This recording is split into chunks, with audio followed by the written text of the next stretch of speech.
Ce soir, j'aimerais vous parler de l'autorité, du pouvoir, de la puissance et de la hiérarchie dans le monde spirituel. J'aimerais vous montrer que dans le monde spirituel, il y a une hiérarchie, ce qui fait que sur Terre, il y a une hiérarchie. Vous savez, si sur Terre, la majorité des pays ont 3 armées. Ils ont une armée de terre, une armée de l'air et une armée navale. Et vous savez pourquoi ils ont 3 armées? Parce que dans le monde spirituel, l'ennemi a 3 armées. Il a mis des esprits dans l'eau, il a mis des esprits dans l'air, et il a mis des esprits sur terre. Et dans le monde spirituel, la puissance, c'est le feu. C'est pour ça que nos 3 armées, elles utilisent le feu pour se battre. Vous savez, le monde terrestre, il n'y a rien de terrestre qui ne soit spirituel avant. Si le monde est en guerre, c'est parce que le monde spirituel est en guerre. Il y a un combat pour savoir qui va régner sur terre. Aujourd'hui, c'est le diable qui règne, il est le prince de l'air. Mais la Bible dit, et on le sait, qu'à un moment, c'est le royaume de Dieu qui sera sur terre. Et il grandit. Pour l'instant, il est caché, il est dans les cœurs, il est dans les guérisons, il est dans les délivrances, il est dans la joie, il est dans la paix. Mais un jour, il se manifestera pleinement sur terre. Et ça s'appellera le millénium. En attendant, nous sommes en guerre. Et tu ne peux pas dire, oh ça va, je suis tranquille, je pars en vacances, tout va bien pendant 2 mois. Non, tu es en guerre tout le temps. Heureusement que le Saint-Esprit ne dort il ne dort pas. Il veille sur toi. Mais l'autre jour, j'enseignais la distraction. Et Pierre, il nous dit, ne soyez pas distraits, veillez. Ça, c'est dans l'épître de Pierre. Et je vous mets en garde contre la distraction. Faites attention aux distractions. Ne perdez pas de temps dans la vie de ce monde. Elle ne vous apportera rien. Distraction à la télé, les réseaux sociaux, les séries, les mauvaises relations, les fausses relations.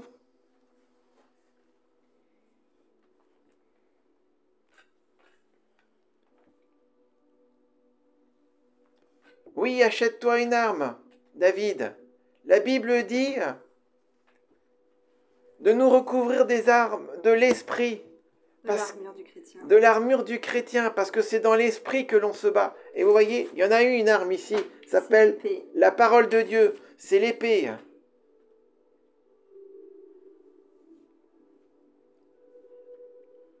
Alors je vais parler d'autorité, et de pouvoir, et de puissance.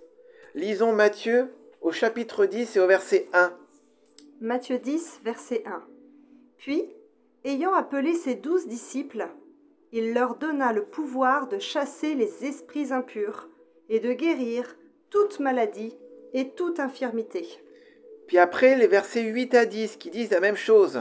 Guérissez les malades, ressuscitez les morts, purifiez les lépreux, chassez les démons. Vous avez reçu gratuitement, donnez gratuitement. Jusqu'à 11 ? Oui.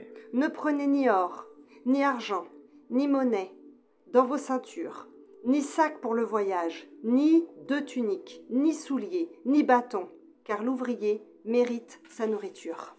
Vous voyez dans ces 2 passages, Jésus, il convoque les 12 disciples qui viendront les 12 apôtres et il leur donne le pouvoir de chasser les démons, de guérir les maladies. Il leur donne le pouvoir. Et il leur dit, allez-y, faites-le. Mais ne demandez ni or ni argent. Parce que ils ont reçu gratuitement la puissance, donc ils la donnent gratuitement. C'est pour ça qu'une guérison ou une délivrance, on ne fait pas payer. Par contre, comme il est marqué juste après, l'ouvrier mérite sa nourriture. Il est aussi écrit dans la Bible que celui qui est enseigné donne tout à celui qui enseigne. La puissance est gratuite, mais l'enseignement, les révélations, elles ne sont pas gratuites. Ça, c'est dans le royaume de Dieu. Mais ce n'est pas le sujet. Le sujet, c'est le pouvoir et l'autorité. L'autorité, c'est le droit de régner dans un domaine. Quand on dit que les parents ont l'autorité dans la famille, ils ont le droit de régner sur leur famille. Quand on dit que le président a l'autorité sur son pays, eh ben, il a le droit de régner sur son pays. Ça, c'est l'autorité. Maintenant, tu peux avoir une autorité, mais il te faut une capacité pour pouvoir régner. Ça, c'est le pouvoir. Le pouvoir, c'est la capacité de pouvoir régner. Ça veut dire que, si je reprends l'exemple du président, le président, il a l'autorité, ça veut dire qu'il a le droit de régner sur le pays, mais il a aussi le pouvoir, c'est-à-dire qu'il a la capacité de pouvoir régner. Quelle est cette capacité? Il a des ministres qui l'écoutent, il a des députés, il a la police pour faire appliquer les lois, il y a la justice pour faire appliquer les lois. Ça, c'est le pouvoir. À ne pas confondre avec la puissance qui est une force. Et vous remarquerez que dans la Bible, on parle toujours du pouvoir de Dieu, mais de la puissance du diable. Le diable a une puissance, il a une force, mais Dieu, il a le pouvoir. Pourquoi il a le pouvoir? Parce que c'est lui l'autorité suprême, c'est lui qui a la capacité de régner, donc c'est lui qui a le droit de régner, et il a la capacité de régner. Et quand il est dit aux disciples, que Jésus dit, je te donne le pouvoir de guérir les malades, pourquoi il nous donne le pouvoir? Parce que Jésus, c'est lui qui règne. Il a le pouvoir. Il a l'autorité, il a le pouvoir. Mais il nous donne cette autorité et il nous donne un petit bout de son pouvoir. Le diable, lui, il a une puissance. Il utilise la puissance de la mort. C'est-à-dire qu'il utilise une force. Il a une force.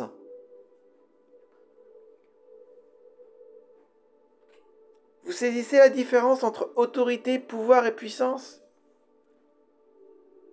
Alors, Dieu ne donne pas son pouvoir à quiconque. En fait, il donne son pouvoir, il donne l'onction à quelqu'un qui, alors on dit payer le prix, quelqu'un qui a été préparé pour recevoir. Ça veut dire que tu as besoin d'être préparé, ton cœur a besoin d'être préparé, ton esprit, ton âme et ton corps a besoin d'être préparé. C'est Dieu qui te prépare à recevoir ce pouvoir. Et quand tu es prêt, il te le transmet pour que tu puisses accomplir ta mission. Mais tant que tu n'es pas prêt, tant que tu n'es pas prête, Dieu ne te transmet pas ce pouvoir parce qu'il sait que tu ne pourrais pas l'utiliser correctement.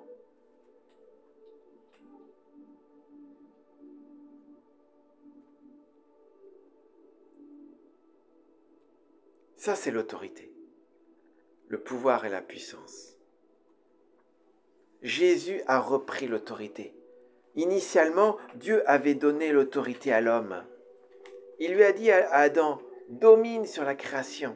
Mais quand il a péché, il a transmis cette autorité au diable. Enfin, il a transmis, c'est le diable qui lui a piqué. Mais parce que Jésus a tout vaincu, il lui a repris l'autorité. Et cette autorité, il la redonne à l'Église. Il la redonne à chacun d'entre nous. Ça veut dire qu'on a tous le droit de régner. On a tous le droit de régner sur le territoire que Dieu nous donne. Oui. Maintenant, tu as besoin de te laisser transformer, de te laisser façonner, de laisser ton cœur être modifié de façon à recevoir le pouvoir de régner sur ce territoire.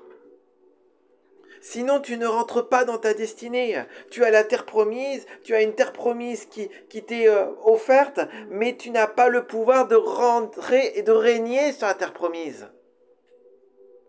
Que ton cœur soit purifié. Laisse-toi façonner. Laisse-toi transformer pour accueillir ce pouvoir et rentrer dans ta destinée.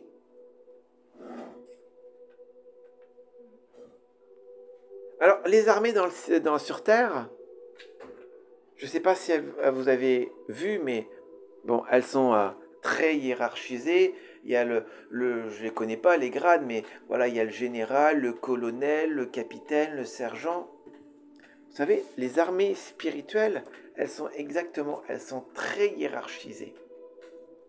Et on va voir rapidement une hiérarchie de l'armée de Dieu et une hiérarchie de l'armée du diable. Alors, l'armée de Dieu, la hiérarchie, elle est indiquée dans Colossiens. Colossiens au chapitre 1. Colossiens au chapitre 1, les versets 16.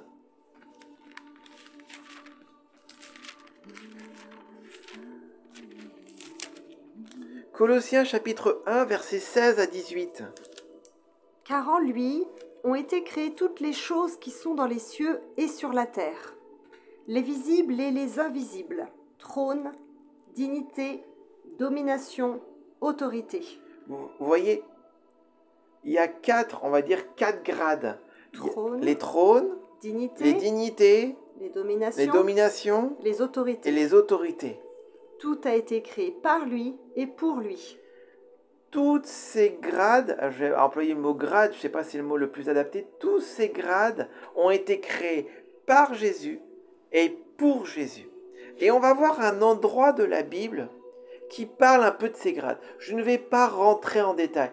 Je vais juste vous montrer qu'il y a des endroits dans la Bible où on en parle et que vous prenez conscience de ces grades. Prenez conscience de cette hiérarchie céleste, que dans le monde spirituel, c'est hyper organisé. C'est un monde d'autorité et de pouvoir. Il y a des autorités qui ont le pouvoir et en dessous, il y a d'autres autorités qui ont le pouvoir. Et on va aller le voir. C'est dans Apocalypse. On va commencer à voir, il y a les trônes, il y a les dignités, il y a les dominations et il y a les autorités. 4. On va commencer par les trônes. On va lire Apocalypse au chapitre 4. C'est principalement dans l'Apocalypse qu'on voit le plus de détails. Apocalypse au chapitre 4, les versets 4 à 6. Apocalypse 4, versets 4 à 6. Autour du trône, je vis 24 trônes, et sur ces 24 trônes, 24 vieillards assis, revêtus de vêtements blancs, et sur leurs têtes des couronnes d'or. Vous voyez, désolé, j'ai un petit... Devant le trône de Dieu, il y a 24 petits trônes avec 24 vieillards recouverts de vêtements blancs. Avec des couronnes d'or sur la tête. Et des couronnes d'or sur la tête. Vous savez, on parle beaucoup de vêtements dans la Bible. Je crois qu'un jour, il va falloir que l'on parle de vêtements. En tout cas, ce que l'on voit, c'est que devant le trône de Dieu, il y a 24 petits trônes. Du trône sortent des éclairs, des voix et des coups de tonnerre. Devant le trône brûlent 7 lampes ardentes, qui sont les 7 esprits de Dieu. Il y a encore devant le trône comme une mer de verre semblable à du cristal. Au milieu du trône et autour du trône, il y a 4 êtres vivants remplis Dieu, des yeux remplis Dieu, devant et derrière. Donc vous voyez, devant le trône, en fait, il y a beaucoup de monde devant le trône. Il y a toute une structure. Il y a les 24 êtres vivants sur 24 trônes. Il y a les 7 esprits de Dieu qui brûlent. Et il y a 4 êtres vivants. Mais il n'y a pas que ça devant le trône. Il y a plein d'autres personnes. Et on va voir, il y a ce qu'on appelle les dignités. C'est un tout petit peu plus loin. C'est au verset 11. Tu es digne, notre Seigneur et notre Dieu, de recevoir la gloire, l'honneur et la puissance, car tu as créé toutes choses, et c'est par ta volonté qu'elles existent et qu'elles ont été créées. Vous voyez, les êtres vivants, en fait, ils disent à Jésus, tu es digne de recevoir. Là, c'est une dignité. Tu as la dignité. Tu es digne de recevoir la puissance, la gloire, l'honneur et la puissance. Pourquoi il est digne? Il est dit qu'il est digne parce qu'il a tout créé. En fait, ce que l'on peut voir, c'est quelqu'un ou quelque chose est devenu une dignité parce qu'il a accompli quelque chose. Il a accompli une action, il a accompli un exploit. Là, Jésus est digne parce qu'il a tout créé. On peut le voir juste après, dans le chapitre 5, au verset 2. Et je vis un ange puissant qui criait d'une voix forte. Qui est digne d'ouvrir le livre et d'en rompre les sceaux? Là, ce que l'on voit à nouveau, c'est qui est digne d'ouvrir le livre. En fait, ouvrir le livre et rompre les sceaux te fait de toi une dignité. Une dignité, c'est, on va dire, un être angélique ou un être spirituel qui a accompli un exploit, qui a accompli quelque chose. Qui est digne d'ouvrir le livre? On ne dit pas qui est suffisamment fort pour ouvrir le livre, qui est suffisamment costaud pour ouvrir le livre, qui est suffisamment intelligent. Non, c'est qui est digne d'ouvrir le livre. Ça, ce sont les dignités. Puis après, il y a les dominations.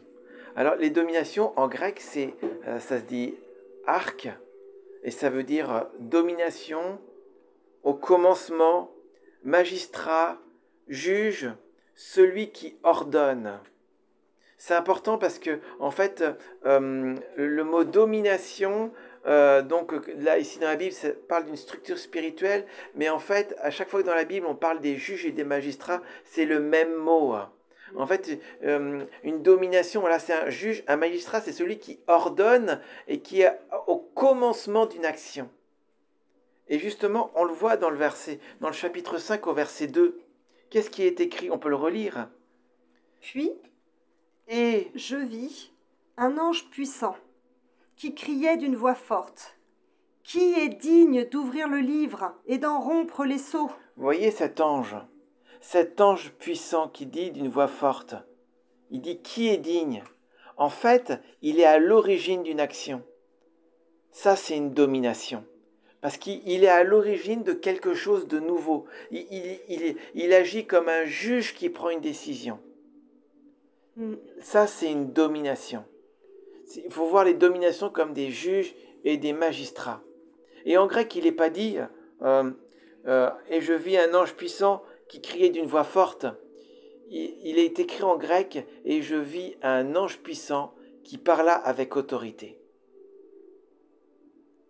Mais justement maintenant, on va aller voir le 4e point, les autorités. Et là, c'est un petit peu plus loin dans la Bible.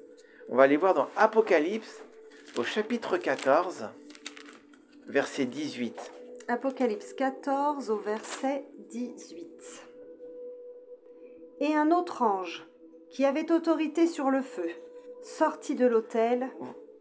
Qui avait autorité sur le feu. Un ange avait autorité sur le feu.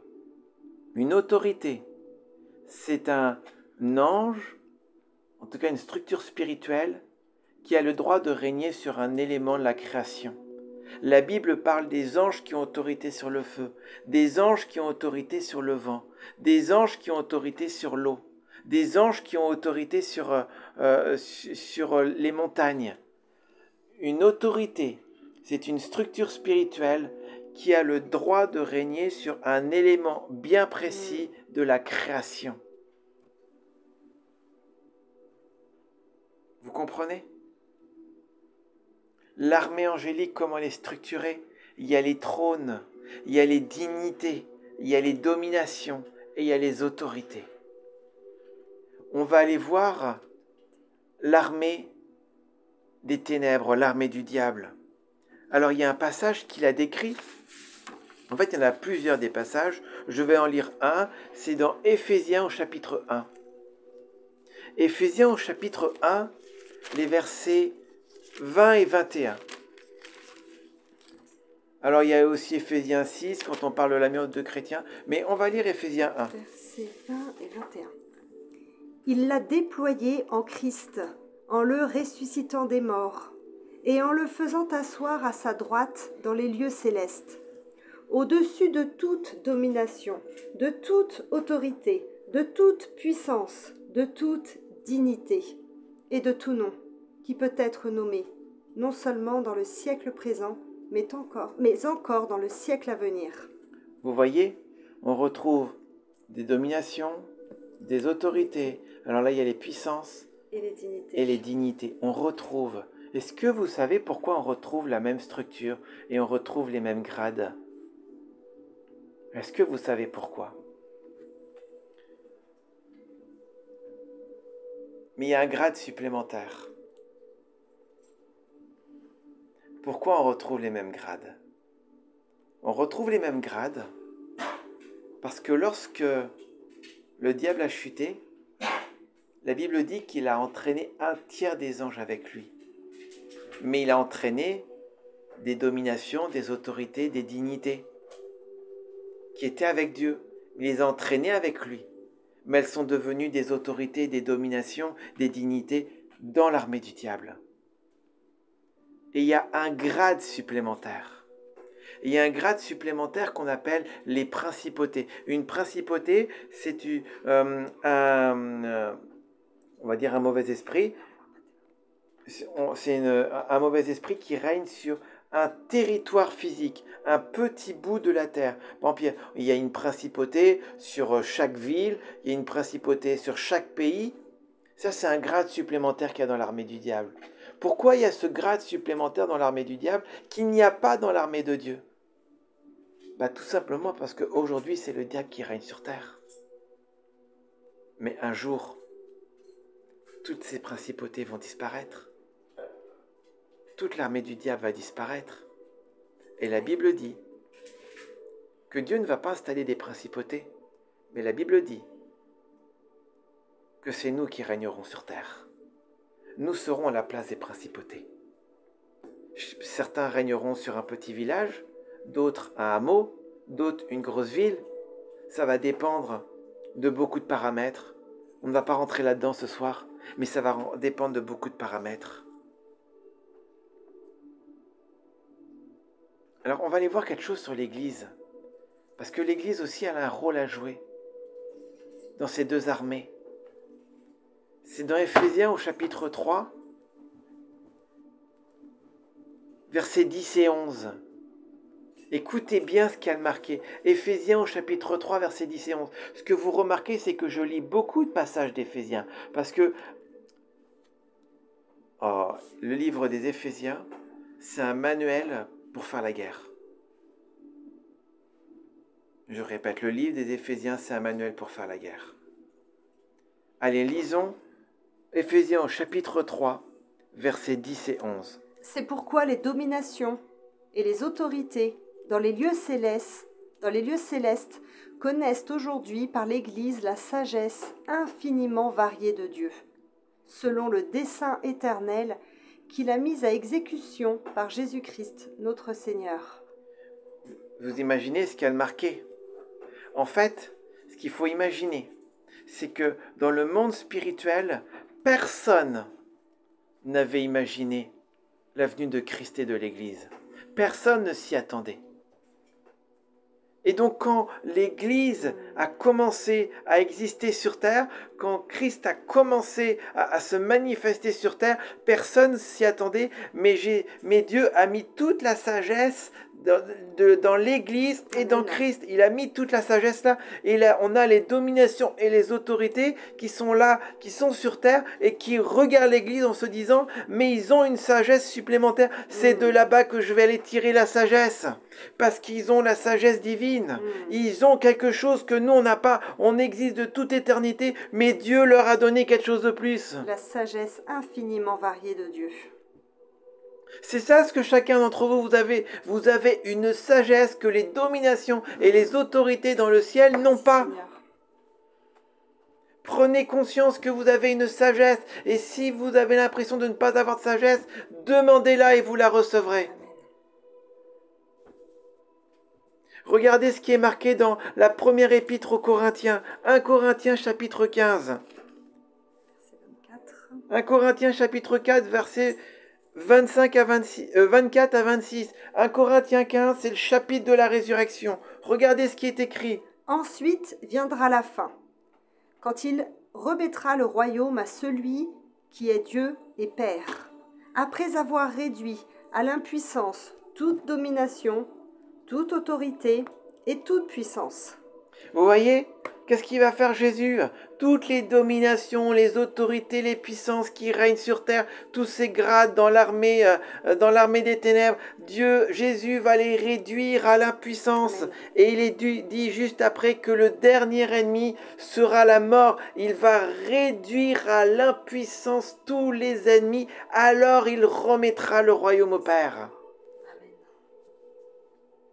Regardez encore Colossiens au chapitre 2, verset 15.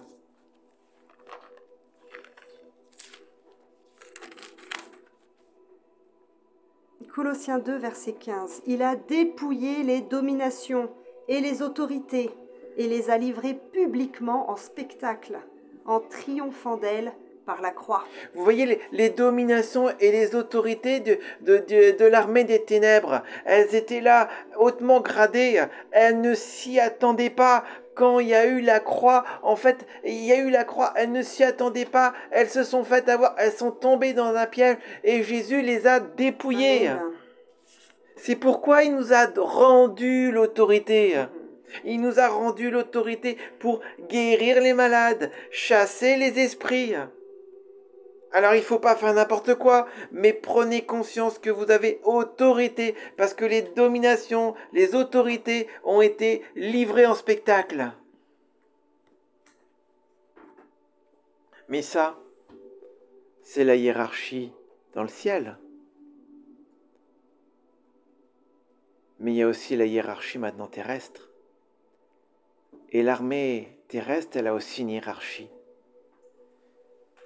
Il y a les ministres dans l'ordre, apôtres, prophètes, évangélistes, pasteurs, docteurs. Puis après, il y a ce qu'on appelle les responsables des églises locales, les anciens. Puis en dessous, il y a ceux qui aident au service. La Bible emploie le mot diacre, ça fait un peu, on va dire vieillot, mais c'est le mot qui est employé dans la Bible. Puis après, on va dire il y a les fidèles. En fait, il y a toute une structure.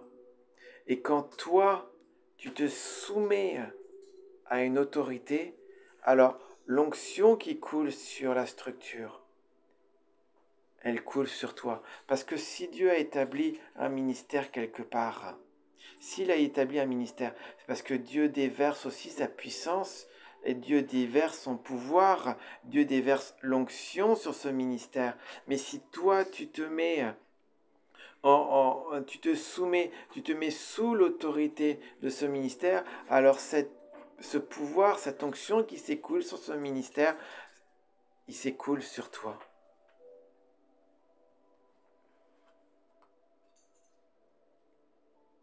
Et regardez à quel point ce principe agit même dans tous les domaines du monde.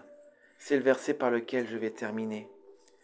Tite, dans l'épître de Tite, au chapitre 1 et au chapitre 3 et au verset 1. Dans l'épître de Tite, verset 1. Au chapitre 3 et au verset 1.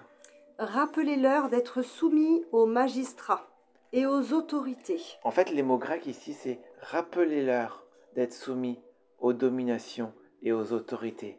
Parce que dans le ciel, Dieu a établi des dominations et des autorités. Certaines sont parties dans le monde des ténèbres, mais parce qu'il y a des dominations et des autorités dans le ciel, sur terre, il y a des dominations et des autorités.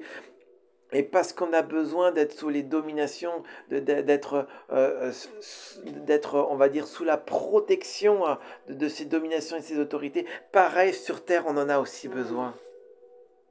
C'est pourquoi Paul dit, rappelez-vous d'être soumis aux dominations et aux autorités terrestres. Et d'obéir. Et d'obéir. Dans la mesure où ça respecte la parole de Dieu. D'être prêt à tout donner.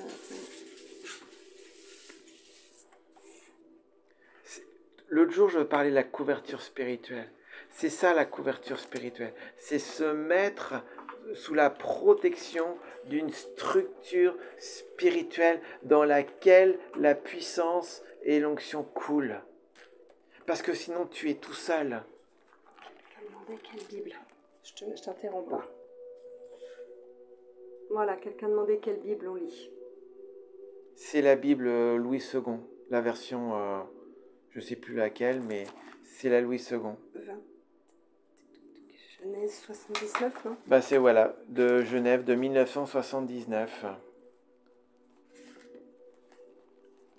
Ah, je vais vous donner une petite indication, elle est plus vieille que moi. Voilà, on va s'arrêter là. Seigneur Jésus, je te remercie pour tout ce que tu nous enseignes, pour ta parole. Merci Seigneur pour ces structures. Et apprends-nous à respecter, à nous soumettre, à obéir et à manifester l'autorité que tu nous as donnée. Seigneur, conduis chacun sous une couverture spirituelle, afin qu'il soit protégé dans les temps qui viennent. Afin qu'il soit protégé dans les temps qui viennent. Qu'il ne soit pas seul à affronter les tempêtes qui arrivent. Ne soyez pas inquiets par ce qui va se passer. Il va y avoir des affrontements. Il va y avoir des tensions dans le pays. Ce sont les douleurs pour que le réveil arrive. Le réveil arrivera dans la souffrance. Mais ne vous inquiétez pas, le Seigneur pourvoira à tous vos besoins. Ne vous inquiétez de rien. Ne vous inquiétez pas parce que vous allez entendre. Ne vous souciez pas de ce que vous allez entendre. Le monde va chahuter, le monde va s'inquiéter. Je vous l'ai dit, les pays autour de nous vont être dans la stupeur de ce qui va se passer en France. Ne vous inquiétez pas. Faites ce que vous avez à faire. Concentrez-vous sur le Seigneur. Priez. Il va vous conduire. Soyez sages, demandez la sagesse. L'ennemi va mettre des barrières un petit peu partout, mais c'est une vision que j'avais reçue. Malgré les barrières qui vont être mises partout, par sagesse infiniment variée, on va passer à travers les barrières. Mais soyez zélés, remplissez vos lampes. Vous savez, si aujourd'hui le Seigneur revenait aujourd'hui, peu serait enlevé, très peu serait enlevé. Je vous le dis, très peu serait enlevé. Prenez l'évangile au sérieux et battez-vous pour le bon combat. Rachel dit qu'on est caché en Jésus. Oui, ivre du Saint-Esprit. Exactement, qu'on soit caché en Jésus, ivre du Saint-Esprit. Et concentrez-vous sur le royaume de Dieu. Concentrez-vous sur ce qui a un poids, sur ce qui est éternel. Ce qui produit un poids éternel. Ça a été annoncé, les finances vont être bloquées, elles vont pas être volées, elles vont être bloquées en banque. Il y a encore une loi qui est passée hier. Allez les voir, ces lois. Vous vous rendrez compte de qu'est-ce qui se passe. Les finances vont être bloquées. Mettez-les à l'abri, semez-les dans des endroits dans le royaume de Dieu, là où elles vont apporter quelque chose. Semez-les là où vous récolterez quelque chose. Soyez malins. Soyez rusés comme des serpents et doux comme des colombes. Rusés comme des serpents et doux comme des colombes. La sagesse infiniment variée de Dieu est folie aux yeux du monde. Ça veut dire que le Saint-Esprit va vous pousser à faire des choses folles. Les gens ils vont vous dire « mais t'es fou !» Et 2 mois plus tard, il te dira « mais en fait, t'avais raison, t'étais intelligent. » Comme du temps de Noé. Comme du temps de Noé.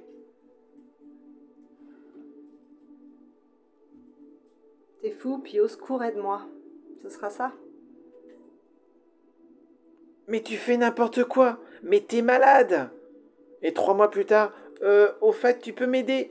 T'avais raison. Mais comment t'as su?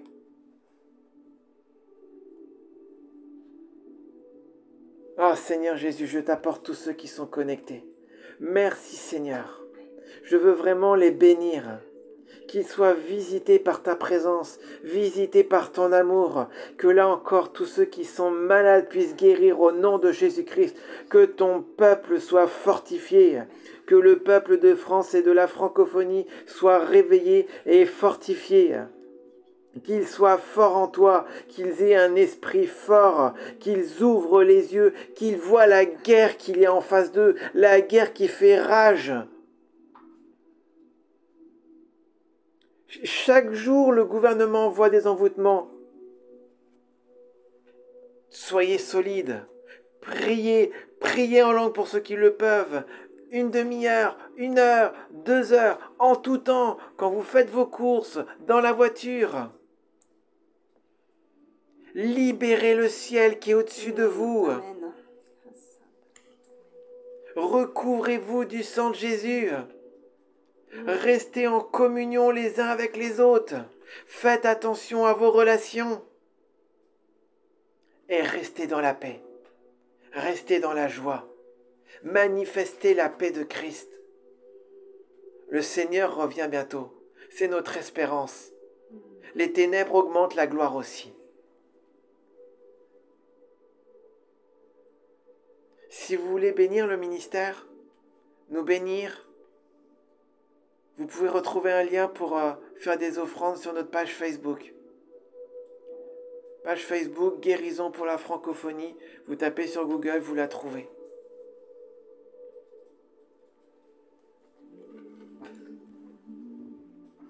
S'il y a 1 ou 2 questions, on peut répondre à quelques questions.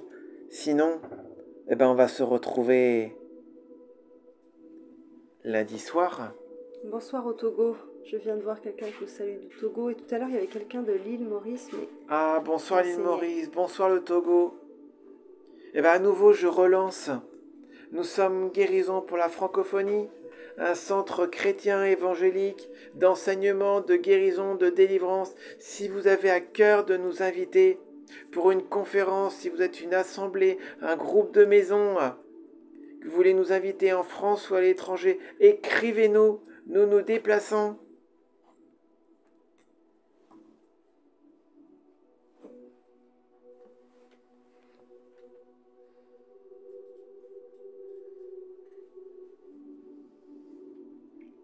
Vous priez pour les opprimés palestiniens.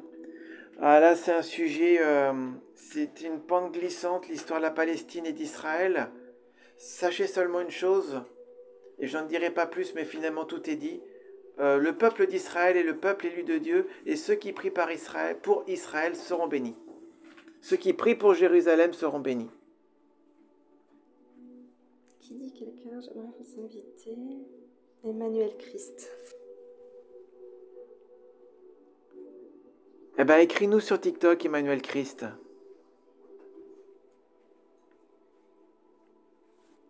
Peut-être que quelqu'un qui nous écoute là depuis tout à l'heure,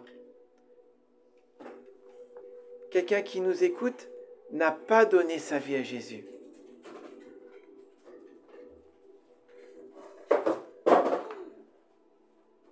Peut-être que quelqu'un n'a pas donné sa vie à Jésus et aimerait la donner ce soir.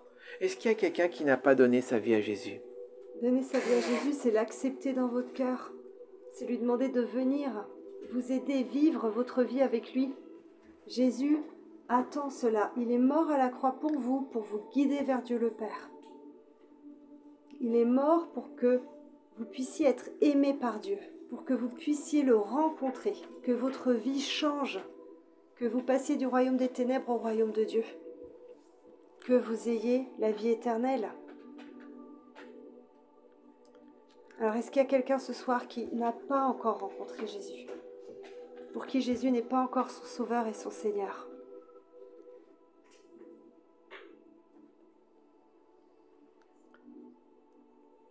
Lucia Fernandez, tu acceptes Jésus dans ta vie et dans ton cœur.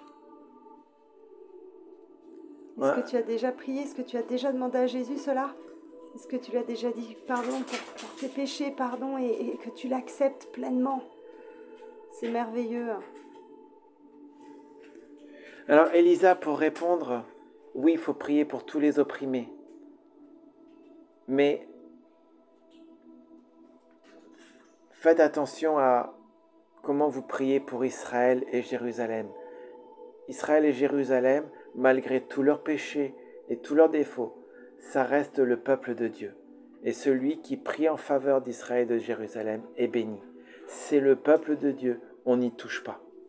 Malgré tous leurs défauts, je n'excuse rien du tout. C'est le peuple de Dieu, c'est la descendance d'Abraham. Il y a une alliance entre eux et l'Éternel et on ne touche pas cette alliance.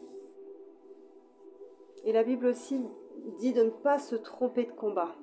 Le bon combat de la foi. C'est là où tu dis ne pas s'éparpiller, ne pas se déconcentrer. Oui.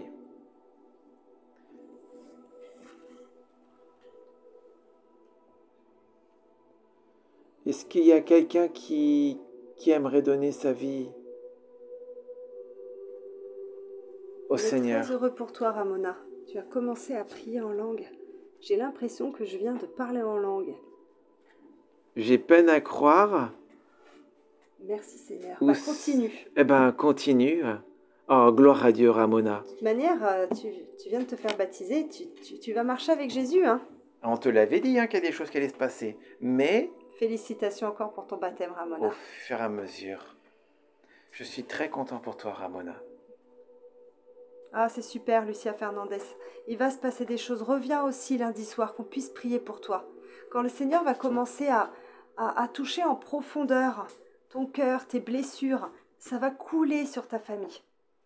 Parce que je sais que tu veux prier pour ton mari, pour ton fils. Je sais, vous êtes passés par des choses très difficiles.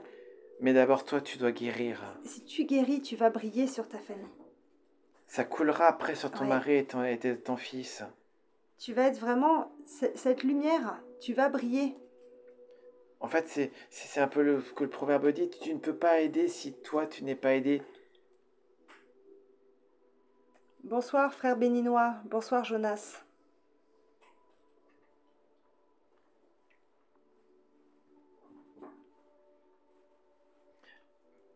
Alors, est-ce qu'il y a quelqu'un qui voudrait qu'on prie avec lui pour qu'il puisse rencontrer Jésus, pour qu'il puisse l'accueillir? Pour répondre à un commentaire, prier pour Israël ne veut pas dire les pousser au génocide. Ça veut dire les pousser. Bénir Israël, ça veut dire les pousser vers leur Dieu. Et leur Dieu va leur parler.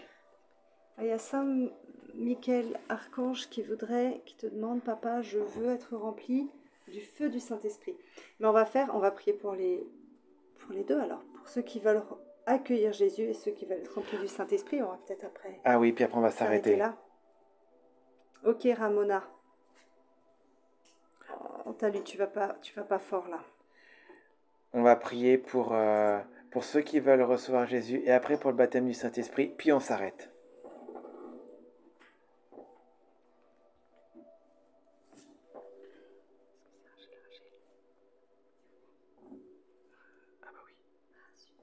Merci Rachel pour ton témoignage. Merci beaucoup pour le temps que vous m'avez consacré.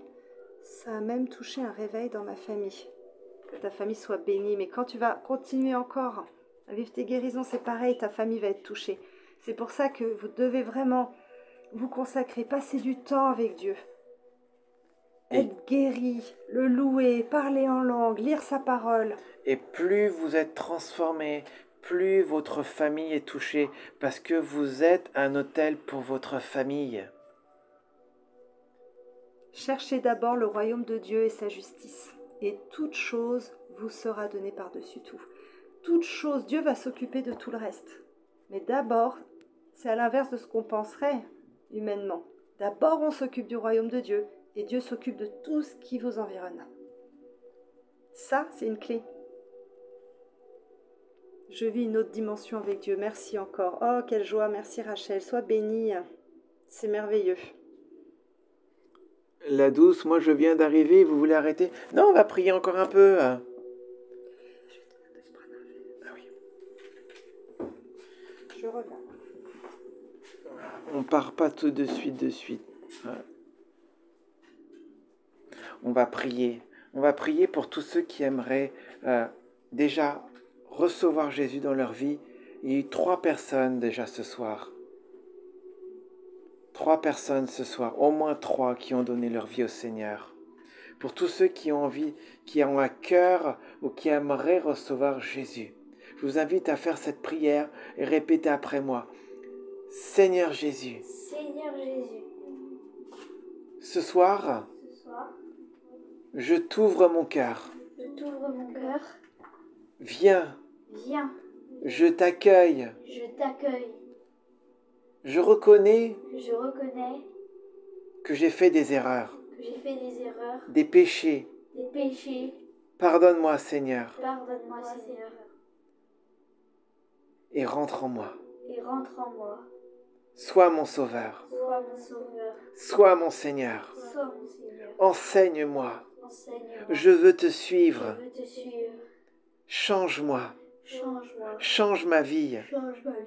Merci Jésus. Merci Jésus. Amen. Amen. Seigneur, je t'apporte tous ceux qui ont donné leur vie ce soir. Merci Seigneur pour toutes ces personnes. Que ta grâce soit sur elles, qu'elles soient transformées ce soir Seigneur, qu'elles soient touchées ce soir, visitées, elles et leurs familles. Merci Seigneur Jésus pour tout ce que tu fais. Oh Seigneur Jésus, merci de les toucher là où elles sont, de les transformer, de les guérir et de commencer à les libérer. Merci Seigneur.